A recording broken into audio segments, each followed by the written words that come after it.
8 Wochen Marokko, 3400 Kilometer, 25 unglaubliche Orte. Klingt gut? Es wird besser. 6 Welterbestätten, 4 extreme Pässe, 1000 Kilometer wilde Küste. Seid ihr bereit für diese Route? Wir haben diese Route bei 2 langen Marokko-Reisen selbst getestet und zeigen euch in diesem Video, wie ihr sie nachfahren könnt. Von den Highlights bis zu den geheimen Stopps mit den besten Campingplätzen und allen Tipps, die ihr braucht. Macht euch bereit für das Marokko-Abenteuer eures Lebens. Los geht's mit der Fähre nach Tanger Med oder Ceuta und von dort nur knapp 2 Stunden Fahrt bis zu unserem ersten Stopp. Einem Ort wie aus einem Märchen. Willkommen in Chefchaouen. Chefchaouen, die blaue Stadt, ein Labyrinth aus Gassen, ein Traum in Blau. Der perfekte Auftakt für eure Marokko-Reise. Chefchaouen ist wie ein einziges blaues Labyrinth. Lasst euch einfach treiben, verliert euch in den Gassen. Das gehört hier einfach zum Erlebnis dazu. Der Campingplatz liegt etwas oberhalb und bietet einen fantastischen Blick auf die Stadt.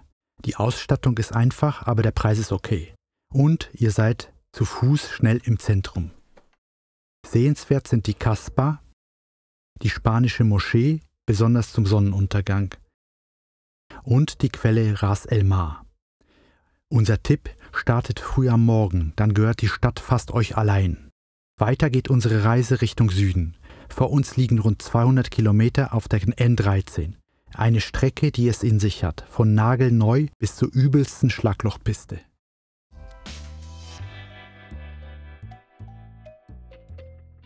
Volubilis, Meknes, Mulai Idris. 3 Orte und das Schöne, man kann sie sogar an einem Tag besuchen. Volubilis ist ein UNESCO-Weltkulturerbe. Hier findet ihr die besterhaltenen römischen Ruinen in ganz Nordafrika. Ein sehr eindrucksvoller Ort. Der Camping Sidi Ali ist euer Stützpunkt. Warum?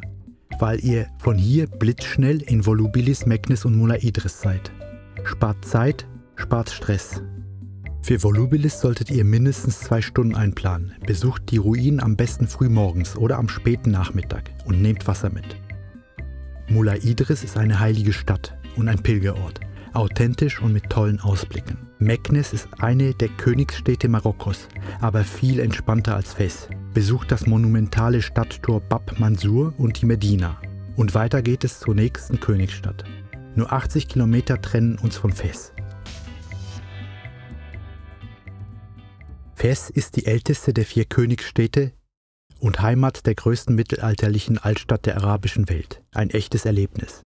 Viele sagen, Marrakesch sei die aufregendste Stadt. Wir sagen, Fes ist authentischer. Hier taucht ihr wirklich in die marokkanische Kultur ein. Keine Angst, wenn ihr euch in Fes verirrt. Das ist hier fast unvermeidlich. Die Medina ist ein riesiges Labyrinth. Aber genau das macht den Reiz aus. Der Camping Diamant Vert liegt etwas außerhalb, ist dafür aber schön ruhig. Und keine Sorge, ein Petit Taxi bringt euch für wenig Geld ins Zentrum. Die Medina von Fes ist ein Erlebnis für alle Sinne. Lasst euch einfach treiben von den Gerüchen, den Geräuschen und den Farben. Und ein Tipp: wenn ihr die berühmten Gerbereien besucht, haltet euch einen Zweig Minze unter die Nase. Der Geruch dort ist fast unerträglich. Nach dem Trubel der Medina geht es für uns weiter in die Berge. Nur 70 Kilometer südlich liegt Azrou. Macht euch bereit für eine völlig neue Erfahrung. Raus aus der Großstadt, rein in die Natur. Willkommen im mittleren Atlas, in Azrou. Azrou ist bekannt für seine Zedernwälder und die sind nicht zu übersehen. Bis zu 40 Meter hoch, Jahrhunderte alt, einfach nur gigantisch. Perfekt für lange Wanderungen, zum Beispiel zu Cedre Jouro. Und hier leben sie, Berberaffen. Ganz wichtig, Abstand halten und nicht füttern. Habt ihr schon mal wilde Affen gesehen? Wir schon. Schreibt uns in die Kommentare. Campingplätze gibt es in der Umgebung von Azrou. Viele bieten geführte Wanderungen an. Ifrane ist ein totaler Kontrast. Die marokkanische Schweiz. Häuser wie im Bilderbuch. Kenifra, das Gegenteil. Hier seht ihr das traditionelle Berberleben. Und die Rabia-Quelle ist auch nicht weit. Perfekt für einen Ausflug. Aber Leute, was wir auf dem Weg dorthin gesehen haben, hat uns echt umgehauen. Absolute Armut. Man hier jetzt in Bergen Armut der Leute sieht und so. Wir wissen aber auch nicht, wie wir damit umgehen sollen. Ja, es sind so viele. Da ist mit einem Kind mal ein bisschen Geld in die Hand drücken halt auch überhaupt nicht getan. Genug von Zedern und Affen? Dann auf in die nächste Landschaft. 260 Kilometer auf der Passstraße N13 über den 2200 Meter hohen Col du Sat bis zur Sis-Schlucht.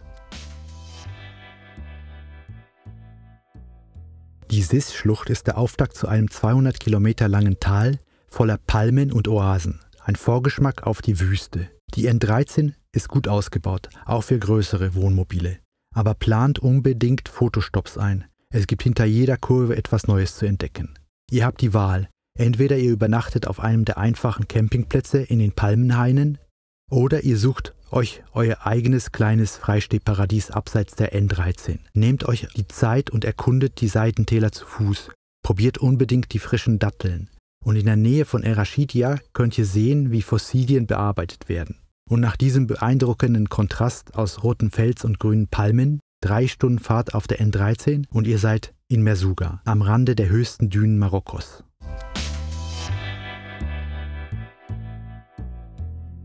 Willkommen in der Wüste, willkommen in Merzouga.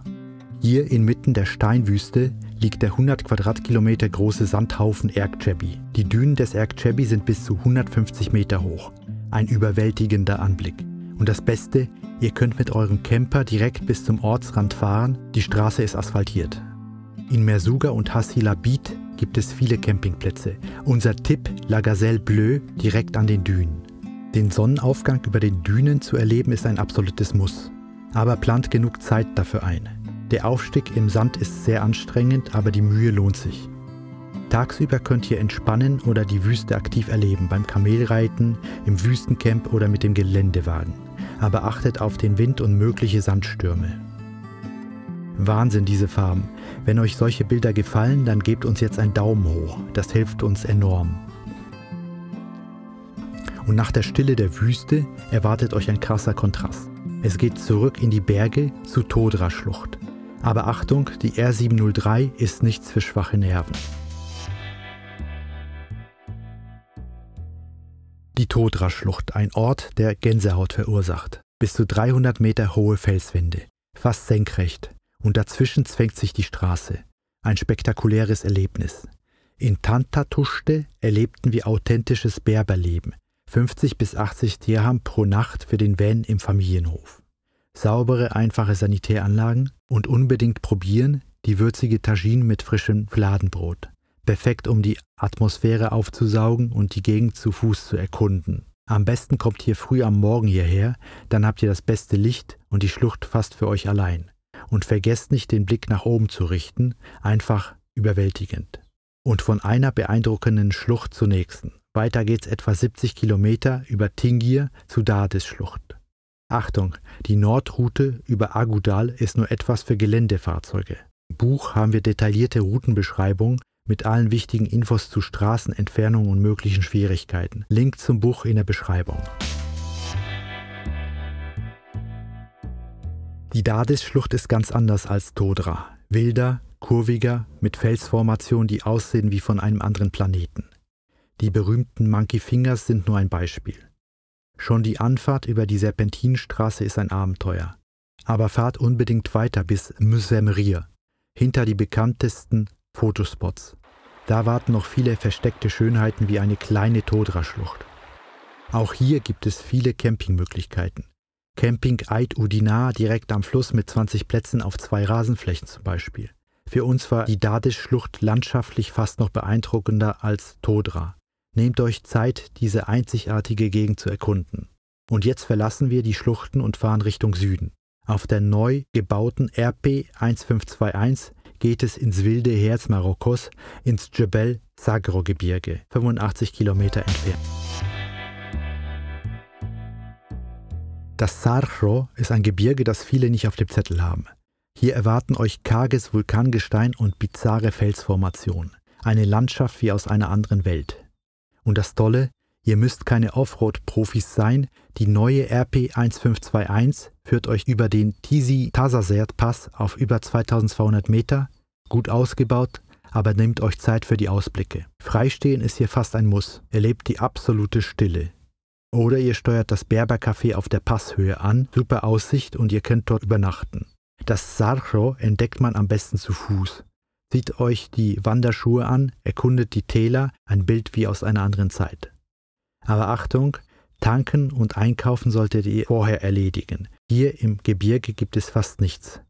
Das Djebel Sarro ist vielleicht nicht jedermanns Sache, aber wer Ruhe und eine wirklich einzigartige Landschaft sucht, wird hier belohnt.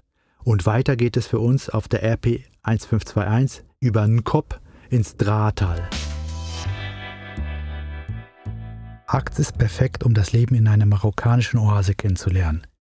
Besucht die uralte Kasbah von Tamungalt oder genießt die Aussicht auf den Djebel Kisane. Eine gute Wahl zum Übernachten ist Agds Camping à la Ferme, Transift, ruhig gelegen mit allem, was man braucht. Und von hier aus könnt ihr das ganze Tal erkunden. Agds ist ein guter Ort, um durchzuatmen, bevor es weitergeht zu einem der berühmtesten Orte Marokkos, Aït Ben Haddou, etwa 95 Kilometer nordwestlich. Eine Kasbah wie aus dem Bilderbuch. Vielleicht kennt ihr den Ort Aït Ben Haddou aus Filmen wie Gladiator, aber auch ohne Filmruhm ist diese Kasbah einfach faszinierend. Ein UNESCO-Weltkulturerbe aus rotem Lehm mit leider viel zu vielen Händlern. Es lohnt sich früh da zu sein, dann habt ihr die Gassen fast für euch alleine. Ein Guide ist hier nicht notwendig. Es gibt einfache Stellplätze am Ortsrand, oft mit Blick auf die Kasbah wie den Stellplatz Nufla. Der Aufstieg durch die Kasbah dauert etwa 2 Stunden, wenn ihr euch Zeit lasst. Aït Ben Haddou ist touristisch, keine Frage, aber es ist auch ein Ort von großer Schönheit. Und von hier aus geht es für uns weiter über den Hohen Atlas, über den Tizi Titschka Pass nach Marrakesch.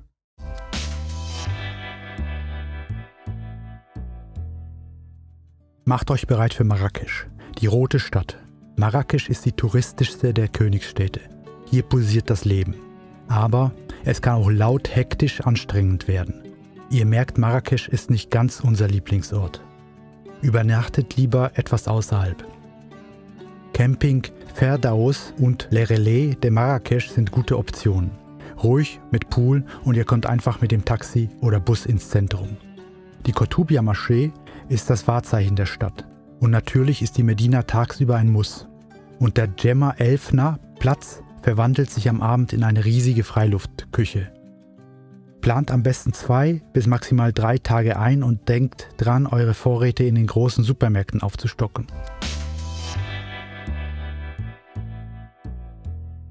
Der Tizi Test ist mehr als nur eine Passstraße. Er ist ein echtes Erlebnis und ein Stück marokkanische Geschichte.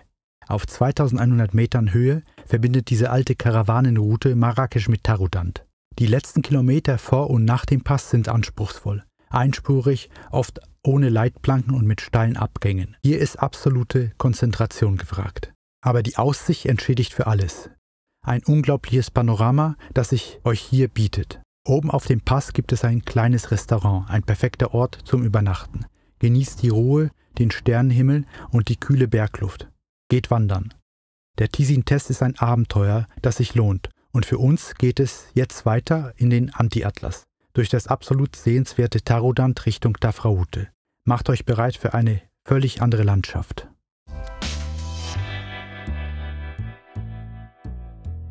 Tafraout und der Anti-Atlas sind unsere absoluten Favoriten in Marokko. Hier erwartet euch eine Landschaft wie aus einer anderen Welt. Riesige, runde Granitfelsen, wohin man blickt. Ihr habt die Wahl, entweder ihr übernachtet auf einem der Campingplätze rund um den Ort oder ihr sucht euch ein schönes Plätzchen zum Freistehen, zum Beispiel in der Palmerei. Besondere Highlights sind die blauen Felsen, bemalte Felsbrocken, ein Kunstprojekt. Ja, es ist nichts los. Kein einziger Tourist, das ist echt der Wahnsinn. Und der Chapeau de Napoleon, ein Felsen, der aussieht wie ein Hut. Das grüne Tal der Ammeln ist ein toller Kontrast dazu. Tafraout selbst bietet alles, was man als Reisender benötigt. Eine Markthalle, kleine Läden und eine Tankstelle. Die Gegend ist ideal zum Wandern, Klettern oder einfach zum Entspannen. Ein lohnender Ausflug von Tafraoute aus führt in das Tal von Aït Mansour. Erwartet euch eine überraschend grüne Oase, eingebettet in eine Schlucht des Anti-Atlas. Den Namen Aït Mansour haben die meisten Marokko-Reisenden garantiert noch nie gehört. Tief, wirklich tief im Anti-Atlas versteckt führt eine abenteuerliche Straße zu diesem Tal. Die Straße wird zur löchrigen Piste, die Felsen scheinen den Himmel zu berühren. Und dann, wow, ein Tal so grün, dass es fast unwirklich wirkt. Ein einfacher Parkplatz, mehr nicht. Aber genau das macht den Reiz aus. Hier mitten in der Schlucht ist man der Natur ganz nah. Und noch ein Tipp, die Auberge Aït Mansour Hanan. Dort gibt's auf Vorbestellung vielleicht das beste Berber-Omelett Marokkos. Raus aus den Camper, rein ins Abenteuer, erkundet diese Schlucht. Uralte Dörfer und Pfade, fast unsichtbar in den Felsen. Bewässerungssysteme. Und von hier aus führt eine spektakuläre Strecke Richtung Atlantik. Nächstes Ziel, Sidi Ifni. So, nach der super ruhigen Nacht geht's bei uns weiter. Wir sind jetzt durch die Schlucht gefahren und es macht so viel Spaß. Also es ist wirklich so eine tolle, ruhige Gegend. Man fährt hier durch die Palmenalleen und ist so komplett einsame, untouristische Dörfer. Vom Anti-Atlas an den Atlantik. Sidi Ifni bietet eine entspannte Atmosphäre. Bis 1969 war Sidi Ifni spanisch, was sich in den Art-Deco-Gebäuden der Stadt widerspiegelt. Ein interessantes Stück Geschichte. Für Camper gibt es in Sidi Ifni mehrere Optionen. El Barco liegt direkt am Meer und bietet einfache, saubere Stellplätze. Alternativ gibt es den International näher am Zentrum und den neueren Tamrushd Campingplatz. Sehenswert sind der zentrale Platz Hassan II. Und der Lexira Beach, etwa 12 Kilometer entfernt, mit seiner markanten Felsformation. Einkaufsmöglichkeiten gibt es in kleinen Läden und auf dem Wochenmarkt. In Hotels Bellevue und Ait Bamrane wird Alkohol ausgeschenkt. Von Sidi Ifni aus geht's weiter entlang der Küste Richtung Norden. Nächstes Ziel, Mirleft. Mirleft liegt etwa 140 Kilometer südlich von Agadir. Hier findet ihr Fischer, Surfer und vor allem Ruhe. Camping in Mirleft? 2 Optionen. Le Nomad, ein kleiner Platz im Ort, oder ihr stellt euch direkt an den Strand von Tamrushd. Aber Achtung, offiziell ist das nicht erlaubt, es könnte zu nächtlichen Umparkaktionen kommen. Die Küste um Mirleft ist ein Paradies für Entdecker. Mehrere Strände versteckt zwischen den Klippen. Der Hauptstrand, Plage Aftas, ist perfekt für Anfänger im Surfen. Am Plage Tamrushd geht's wilder zu. Versorgung in Mirleft, einfach aber ausreichend. Kleine Läden und ein lokaler Markt. Mirleft ist ein Ort zum Durchatmen. Aber für uns geht's weiter. Nächstes Ziel, die Surfer-Hotspots Taghazout und Tamraght. Nur 20 Kilometer nördlich von Agadir dreht sich in Taghazout alles ums Surfen. Aber es gibt hier mehr als nur perfekte Wellen. Campingplätze findet ihr südlich und nördlich vom Ort. Wichtig, freistehen direkt bei Taghazout, vergesst es. Weiter nördlich Richtung Tamri habt ihr mehr Chancen, aber seid diskret. Die legendären Spots Anchor Point, Hash Point, Panoramas sind vom Zentrum aus zu Fuß erreichbar. Anchor Point, Weltklasse. Für das Nötigste gibt's kleine Läden und Märkte. Großeinkauf besser in Agadir. Plant 2 bis 3 Tage ein und dann, 70 Kilometer weiter nördlich, wartet Imsuane mit der längsten Welle Afrikas. Seid ihr dabei?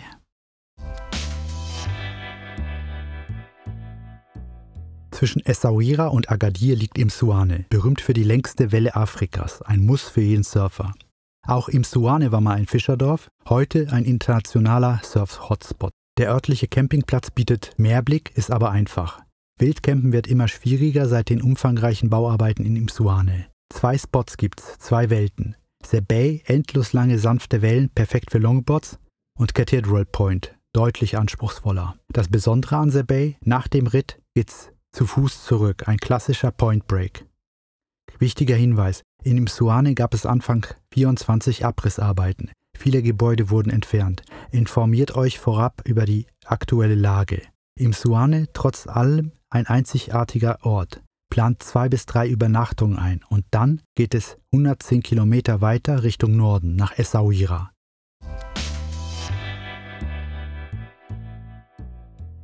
Essaouira ist die Stadt des Windes, eine historische Hafenstadt mit ganz besonderem Flair, die etwa 170 Kilometer westlich von Marrakesch liegt. Ganz anders als die Königsstädte. Entspannter und weniger Hektik.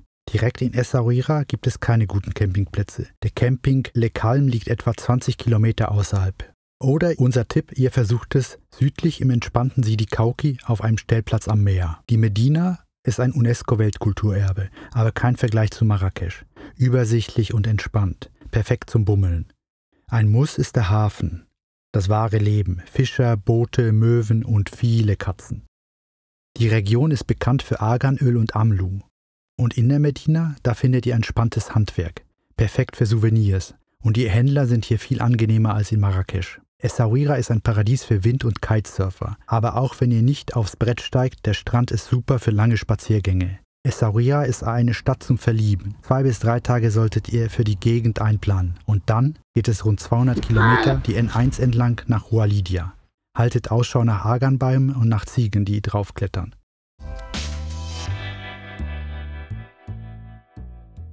Oualidia ist außerhalb der marokkanischen Ferien ein ruhiger Ort, der sich seinen Charme bewahrt hat. Das Highlight ist die schöne Lagune, ein Naturparadies. In Oualidia gibt es mehrere Stellplätze in der Nähe zur Lagune, wie zum Beispiel Camping Car Oualidia im Zentrum.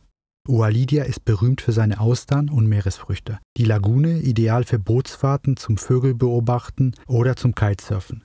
Mit etwas Glück seht ihr sogar Flamingos. Es geht weiter Richtung Norden, in die größte Stadt Marokkos, Casablanca. Achtung, der Verkehr in und um Casablanca kann heftig sein.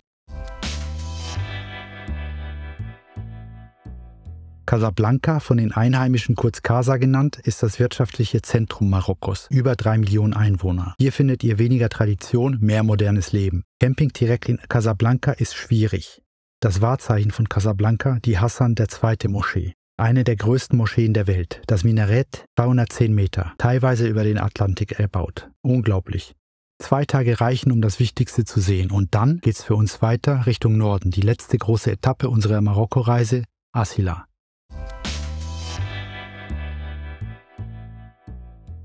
Letzter Stopp unserer Marokko-Reise, Asila, eine charmante Küstenstadt etwa 45 Kilometer südlich von Tangier. Asila ist bekannt für seine Kunstszene. Überall in der Medina findet ihr Galerien, Straßenkunst und eine angenehm ruhige Atmosphäre. Camping in Asila? Unsere Empfehlung Camping Erechigui, nur ein paar Schritte von der Medina entfernt. Einfach aber sauber. Die Medina von Asila ist übersichtlich, weniger hektisch als in anderen Städten. Hier könnt ihr in Ruhe bummeln und die Kunstwerke an den Häusern entdecken. Ein Muss, die alte portugiesische Festungsmauer. Von dort oben habt ihr einen fantastischen Blick, besonders zum Sonnenuntergang. Der Stadtstrand perfekt für ein Bad oder ihr fahrt zum Paradise Beach etwa 3 Kilometer südlich. Asila eignet sich perfekt, um die Marokko-Reise entspannt ausklingen zu lassen. Und dann heißt es Abschied nehmen. Von Asila aus sind es noch etwa 90 Kilometer bis Tanger Med, dem Fährhafen. Ich hasse Wind. Pläne sind das eine, Realität was ganz anderes. Wenn zum Beispiel glühend heißer Wüstenwind in Tarazout tagelang feinen roten Staub und unerträgliche Temperatur mitbringt. Oder wenn der Schneesturm im hohen Atlas kommt. Dann heißt es Pläne über Bord, ab in die Berge oder eben Schutz suchen. Flexibilität ist alles. Und wenn ihr eure eigene Route plant, ganz wichtig, Marokko ist mehr als nur Küste. Entdeckt das Inland und die Berge. Wir hoffen, diese Route inspiriert euch, euer eigenes Abenteuer zu erleben. Alle Details, Campingplatzinfos, weitere Routen und noch viel mehr findet ihr in unserem Buch. Der Link ist unten in der Beschreibung. Und wenn euch dieses Video gefallen hat, ja, ihr wisst ja, was zu tun ist. Wir freuen uns drauf. Bis Lama und bis zum nächsten Mal.